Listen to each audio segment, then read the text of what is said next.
주시는 말씀 같이 보십시다. 마태복음 5장 1절로 3절입니다. 오늘 밤 주님께서 우리 가운데 주시는 말씀 마태복음 5장 1절로 3절. 자, 우리 세 절 말씀 함께 한 목소리로 읽겠습니다.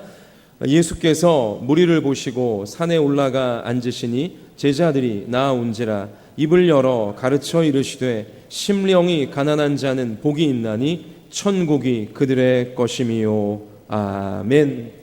자, 이제 박주영 목사님 나오셔서 말씀 증거하실 때 큰 은혜 받으시기 바랍니다.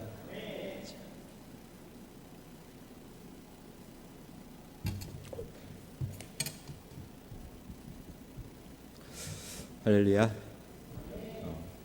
세상은 지금 불금이라고 해서 다들 즐거움을 찾아 사람들이 이곳저곳으로 헤매고 있을 때 이렇게 예배 자리에 나오신 여러분들을 주님의 이름으로 사랑하고 환영하고 축복합니다.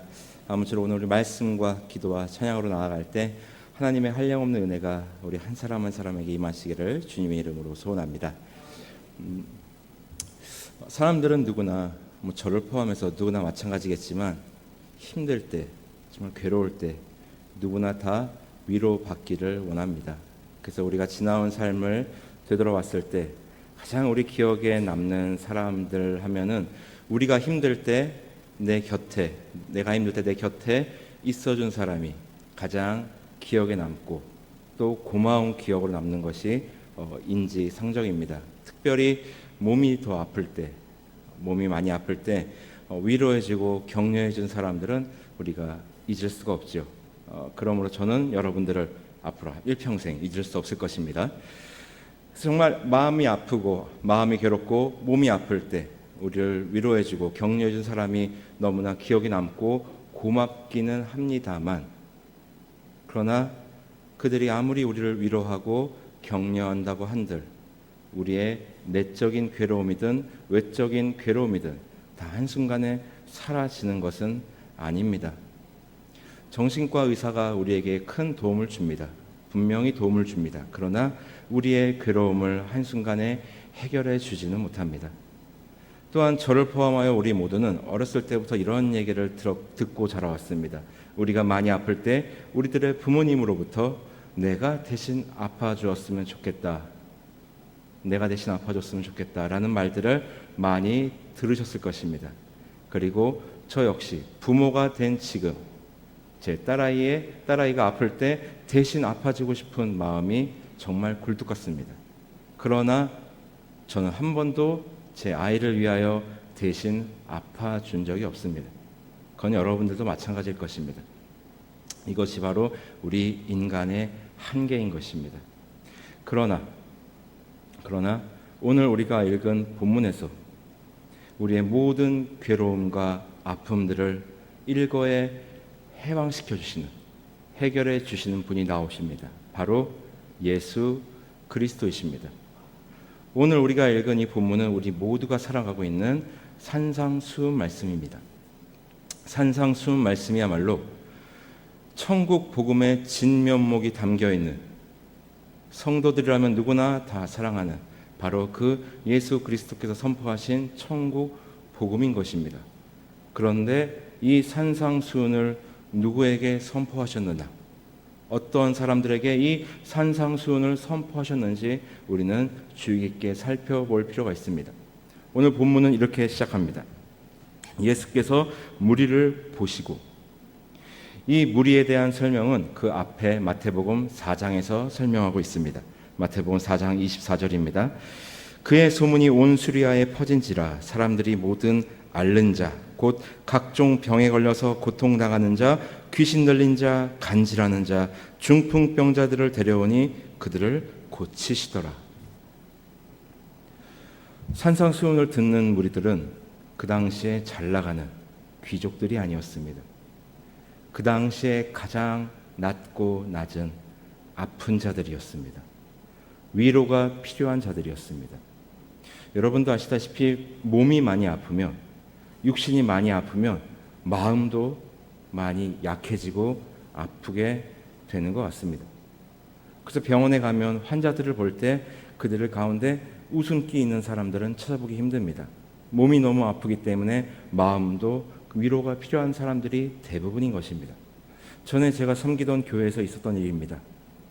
그 교회에서 65세 이상 된 어르신들을 섬기는 날이었는데 그날 저도 이제 전도사로서 그 행사를 섬기는 날이었습니다. 그리고 그 모임을 인도하시던 목사님께서 말씀을 전하시면서 희망에 대해서 얘기하신 적이 있습니다. 그래서 목사님께서 말씀하셨습니다. 여러분 가운데 희망 없으신 분들 한번 손들어 보세요 라고 얘기했습니다. 이 질문은 진짜 하신 질문이 아니라 우회적으로 하신 질문입니다.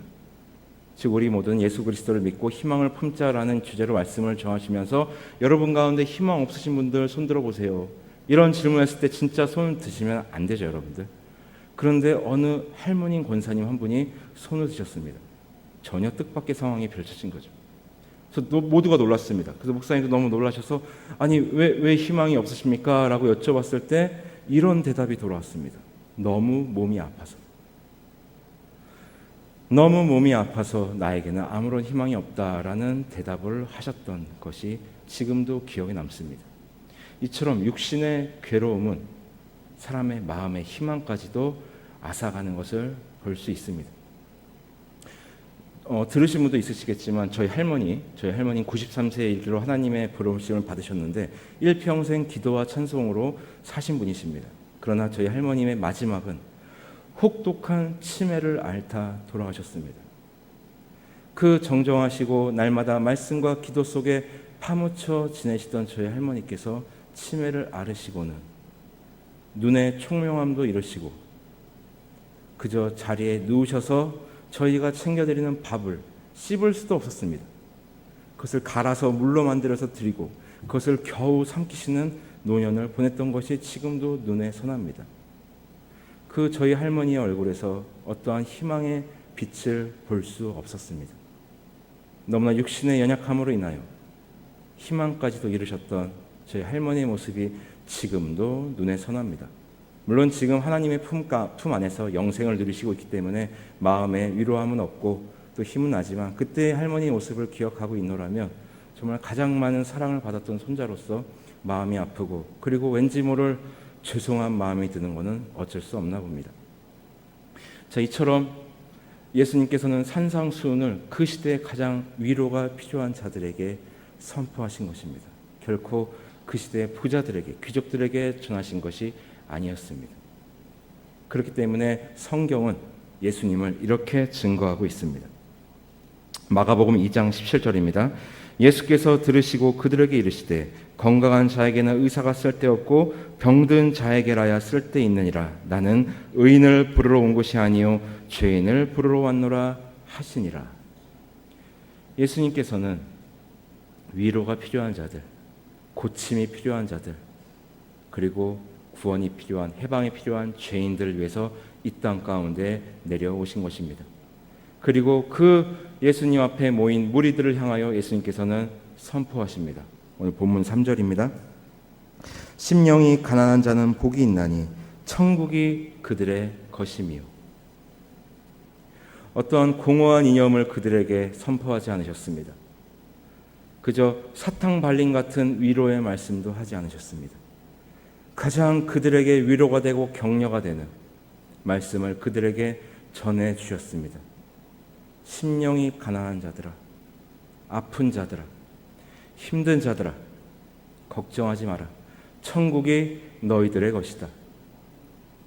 여러분, 이보다 더 큰 위로가 어디 있겠습니까? 산상수훈의 첫 번째 시작을 천국을 선포하시며 말씀하십니다. 결론부터 내고 말씀하십니다. 천국이 그들의 것이기에, 천국이 너희 것이기에 너희는 위로함을 받을 것이고 너희는 배부를 것이며 그리고 너희들은 천국 백성이기에 하나님을 볼 것이다. 이렇게 위로하시며 그들을 격려하십니다. 이 얼마나 위대한 사랑의 표본인지, 정말 예수 그리스도를 우리가 보고 있노라면 절로 위로가 되지 않습니까? 근데 우리가 여기서 더욱더 주의 깊게 살펴보아야 할 단어가 있습니다. 본문 1절입니다. 예수께서 무리를 보시고 산에 올라가 앉으시니 제자들이 나아온지라. 여러분들도 아시다시피 구약 시대에는 우리는 함부로 하나님께 나아갈 수 없었습니다. 오직 대제사장만이 지성소에 들어가 하나님을 뵐 수 있었고 하나님께 예배할 수 있었습니다. 그러나 그 대제사장 역시도 흠이 없이 죄가 없이 들어가야 함에도 불구하고 흠이 있게 그 지성소에 들어간다면 하나님께서는 가차없이 그의 목숨을 취하셨습니다. 우리는 감히 하나님께 나아갈 수도 하나님을 알현할 수도 없는 그러한 사람들이었습니다. 그러나 예수 그리스도를 통하여 우리는 모두가 하나님 앞으로 나아갈 수 있는 기회를 얻었습니다. 그래서 성경에서는 예수 그리스도께서 십자가에 달려 돌아가시는 그 순간을 이렇게 묘사하고 있습니다. 마태복음 27장 51절입니다. 이에 성소 휘장이 위로부터 아래까지 찢어져 둘이 되고 땅이 진동하여 바위가 터지고. 하나님과 우리 사이에 있던 그 휘장이 위로부터 아래로 갈라졌습니다. 우리 한 사람 한 사람이 하나님 앞에서 만인 제사장이 되는 순간입니다. 그리고 우리 한 사람 한 사람은 하나님께로 나아갈 수 있는 그런 힘을 얻었고 기회를 얻게 된 것입니다. 이것이 가능하기까지는 예수 그리스도께서 우리를 위하여 이 땅 가운데 내려오시고 우리를 위해 우리의 죄를 대속하셔서 십자가에 달려 돌아가심으로 우리는 예외 없이 하나님께로 나아갈 수 있는 담력을 얻게 된 것입니다.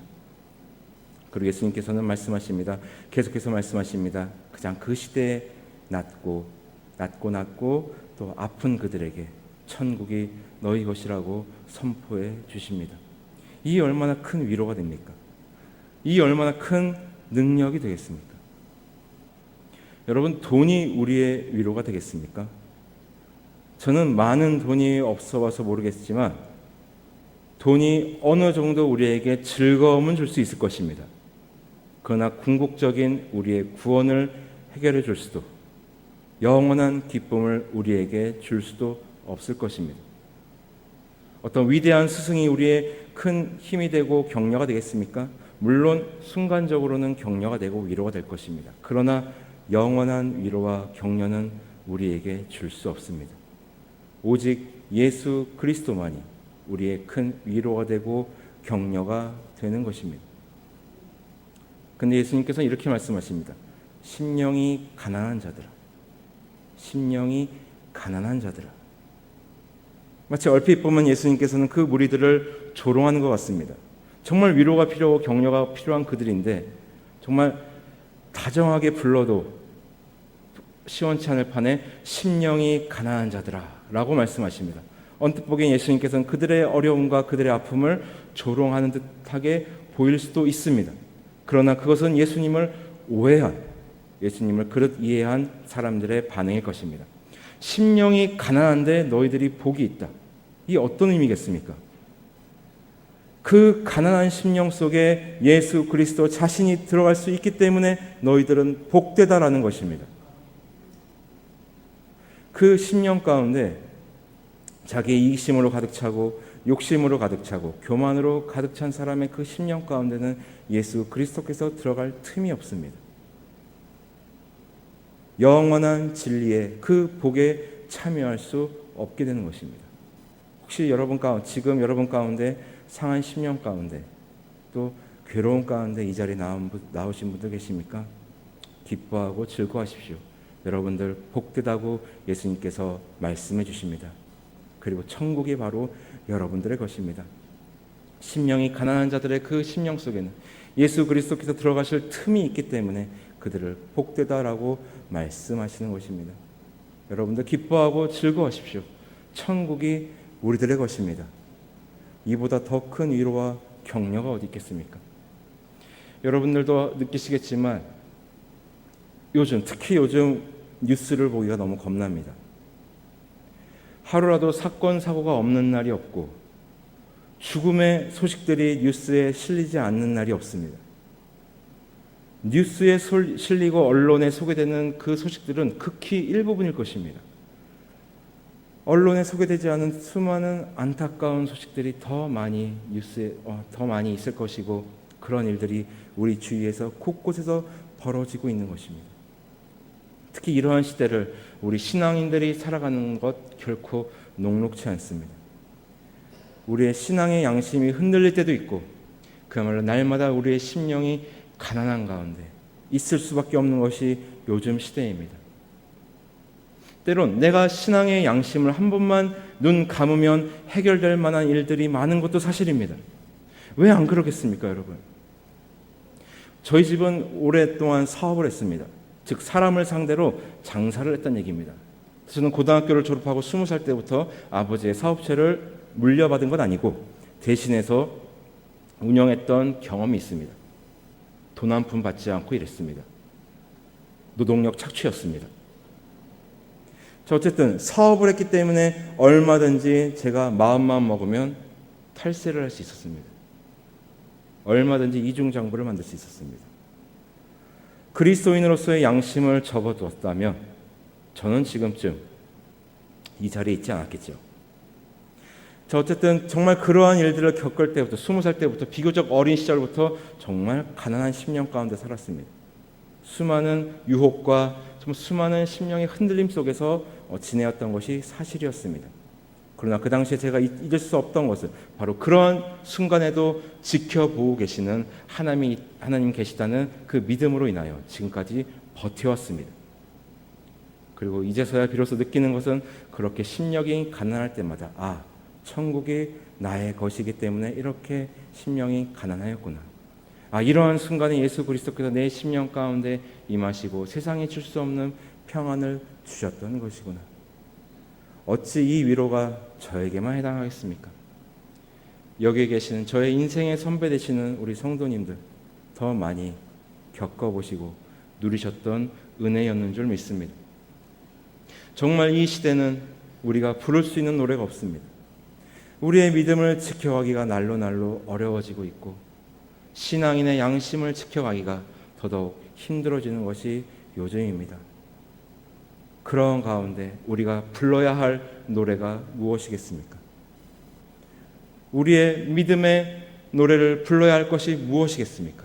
바로 저 영원한 천국 아니겠습니까? 우리의 것이라는 그 천국이야말로 우리가 부를 수 있는 바로 믿음의 신앙의 단심가가 되는 것입니다. 우리 일평생을 통틀어 우리의 삶을 통하여 부를 수 있는 단심가 바로 천국인 것입니다. 고려가 멸망해 가던 무렵 더 이상 이성계는 고려에 희망이 없다고 판단하여 자신의 군대를 위화도에서 회군시켜 조선 건국의 꿈을 키우게 됩니다. 새로운 나라의 건국의 꿈을 갖게 됩니다. 그러기 위해서는 고려 말기에 정신적 지주였던 포은 정몽주를 섭외할 필요가 있었습니다. 자신의 사람으로 만들든지 아니면 제거하든지 둘 중에 하나였습니다. 그래서 태조 이성계는 자신의 5째 아들인 이방원을 시켜 정몽주의 의사를 타진시켜 봅니다. 우리 팀에 들어오든지 아니면 죽든지 고르라는 것입니다. 그러한 정몽주에게 달콤하게 읊었던 이성계의 유혹은 하여가였습니다. 이런들 어떠하며 저런들 어떠하리. 만수산 드렁칠기 얽혀진들 어떠하리. 우리도 이같이 얽혀져 100년까지 누리리라. 이렇게 살면 어떻고 저렇게 살면 어떠냐 이런 말입니다. 고생하지 말고 우리의 손을 잡고 새로운 조선의 건국에 그 기틀을 함께 마련하자고 달콤한 하여가로 정몽주를 유혹합니다. 그러한 하여가의 정몽주의 대답은 단심가였습니다. 이 몸이 죽고 죽어 100번 고쳐 죽어 백골이 진토되어 넋이라도 있고 없고 임향한 일편단심이야 가실 줄이 있으랴. 이 노래를 부르는 정봉주의 심령은 어떠했을까요? 가난하고 또한 멸망해가는 그 고려를 보면서 마음으로 눈물을 흘리면서 이 노래를 부르지 않았겠습니까? 네가 아무리 하여가로 나를 유혹해도 고려를 향한 나의 단심가는 멈출 수 없다라는 것입니다. 그 결과 정몽주는 집으로 가던 도중 선주교에서 철퇴에 맞아 생을 마감하게 되는 것입니다. 오늘날 많은 사람들이 이방원의 하여가보다 정몽주의 단심가를 더 사랑하고 더 감동받아 하는 이유는 단 하나입니다. 멸망에 가던 고려를 향한 그의 짙은 충성심과 정절 때문입니다. 물론 지금은 고려는 역사의 뒤안길로 사라졌습니다. 여러분, 유한한 한 나라를 향한 한 사람의 충성과 정절이 이렇게 귀할진데 영원한 하나님 나라를 향한 우리의 단심과는 우리 주님께서 어떻게 보시겠습니까? 예수 그리스도께서 우리를 먼저 배신하지 않으셨기에 우리 역시 이 하나님 나라를 향한 단심과를 멈출 수 없게 되는 것입니다. 그러므로 사랑하고 존경하는 성도 여러분, 앞으로 우리의 삶이 어떠할지 모르겠습니다. 더욱더 세상은 악하여져 갈 것이고 우리의 신앙의 양심은 더욱더 지키기 어려운 삶을 살지도 모르겠습니다. 그러나 여러분 잊지 마십시오. 우리는 신앙의 단심가를 부르는 사람들입니다. 우리가 천국을 소망하고 천국을 노래한다면, 우리가 믿음의 단심가를 멈추지 않는다면 우리의 믿음의 후배들이 우리의 발자취를 보고 따라올 것입니다. 그리고 우리의 신앙의 단심가를 통하여 하나님 나라는 더욱더 확장되어지고 무너지지 않을 것입니다. 아무쪼록 우리의 삶을 통하여 이 신앙의 단심가를 멈추지 않고 날마다 천국을 노래하며 천국 백성답게 이 세상에서 승리하며 살아가는 우리 모두가 되시기를, 믿음의 정몽주들이 되시기를 주님의 이름으로 소원합니다. 하나님 감사합니다. 우리를 당신의 자녀 삼아주시고 무엇보다 천국 백성 삼아주심에 감사를 드립니다. 아버지 하나님, 우리가 불러야 할 노래 바로 천국임을 이 시간 깨닫고 나아갑니다. 아버지, 세상은 우리를 흔들고 우리의 신앙의 양심을 흔들지만 그러나 아버지 하나님, 우리 신앙의 단심가를 멈추지 않는 우리 모두가 될 수 있도록 인도하여 주시옵소서. 아버지, 무엇보다 우리의 심령을 가난하게 하시니 감사를 드립니다. 심령이 가난하기에 우리의 마음 가운데 주님께서 오실 틈이 있음을 이 시간 또한 깨닫고 나아갑니다. 아버지 하나님, 그야말로 천국 백성답게 천국을 노래하는 자들답게 아버지 하나님, 믿음의 단심가를 멈추지 않는 우리 모두가 될 수 있도록 주여 인도하여 주시옵소서. 아버지 하나님, 그러한 삶을 살아감으로 인하여 우리뿐만 아니라 믿음의 후손들 역시 우리의 발자취를 보고 또한 믿음의 단심가를 부를 수 있는 그들이 될 수 있도록 주여 인도하여 주시옵소서. 우리가 그러한 삶을 살아갈 때 하나님 나라는 더욱더 확장될 것이고 하나님 나라는 무너지지 않을 것을 아버지 우리는 믿음으로 나아갑니다. 아버지 하나님, 우리의 삶을 통하여 우리의 손과 발을 통하여 하나님의 뜻을 구현해 나가며 살아갈 수 있는 우리 모두가 될 수 있도록 인도하여 주시옵소서. 감사드리며 이 모든 말씀 우리 주 예수 그리스도의 이름으로 기도드립니다. 아멘.